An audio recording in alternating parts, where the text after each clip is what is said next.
সামনেই কিন্তু আলোক কৌশিকী অমাবস্যা, যে তিথি হচ্ছে তারাপীঠের সবচেয়ে বড় অমাবস্যা আমরা এটা ধরে থাকি এবং বলে থাকি আলোক কৌশিকী অমাবস্যা। বাবা বামদেব এই দিন মায়ের দর্শন পেয়েছিলেন, সিদ্ধি লাভ হয়েছিল।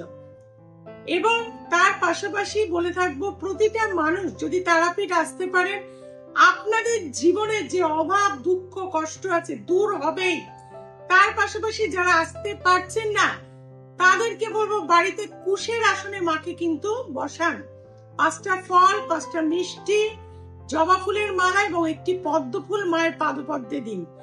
তার পাশাপাশি 2টি ঘিয়ের প্রদীপ সারা রাত যেন জ্বলে, সেইভাবেই কিন্তু তাতে ঘি দিয়ে নিচে কিন্তু ফুল এবং অবশ্যই একটু আতপ চাল রেখে কিন্তু সারা রাত মায়ের পুজো করুন।